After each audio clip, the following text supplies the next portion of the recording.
கேஷ்பேக்ன்ற ஒரு சாதாரண வார்த்தையை வச்சு ஒரு கம்பெனி 50,000 கோடிக்கு ஒரு சாம்ராஜ்யத்தையே உருவாக்கியிருக்காங்கன்னு சொன்னா உங்களால நம்ப முடியுதா? எஸ், ஃபர்ஸ்ட் பேடிஎம் ஸ்டார்ட் பண்ணப்பட்டப்ப இந்தியாவில் மொபைல் வேலட்ஸ்ன்ற கான்செப்டே ரொம்ப புதுசு அண்ட் மக்கள் அதை பெருசா ப்ரிஃபர் பண்ணல. அப்பதான் கேஷ்பேக்ன்ற கான்செப்டை பேடிஎம் உள்ள கொண்டு வந்தாங்க. Recharge, bill payment, tickets book பண்றது எல்லாத்துக்கும் இன்ஸ்டன்ட் ரிவார்ட்ஸ் கொடுத்தாங்க.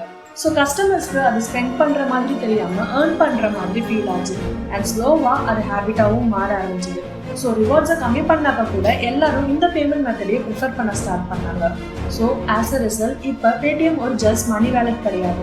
பேங்கிங், யூபிஐ, இன்சூரன்ஸ், இன்வெஸ்ட்மெண்ட்னு அது ஒரு ஈகோசிஸ்டம் மாதிரி மாற ஆரம்பிச்சிருச்சு. ஸோ ஆல்வேஸ் ரிமெம்பர், எப்பயும் உங்கள் ப்ராடக்டை டைப் பண்ணுறதுக்கு ஒரு ரீசனை கொடுங்க அண்ட் அது ஹேபிட்டாக மாற ஆரம்பிச்ச உடனே சின்ன சின்ன ரிவார்ட்ஸை ப்ரொவைட் பண்ணுங்க அண்ட் ஒன்ஸ் ட்ரஸ்ட் பில்ட் ஆன உடனே உங்கள் சர்வீஸை எக்ஸ்பேண்ட் பண்ணுங்க. அண்ட் இந்த மாதிரி பெஸ்ட் பிராண்ட்ஸோட மார்க்கெட்டிங் ஸ்ட்ராட்டஜியை பற்றி லேர்ன் பண்ண என்னை மறக்காமல் ஃபாலோ பண்ணிக்கோங்க. Will meet you in the next video. Bye.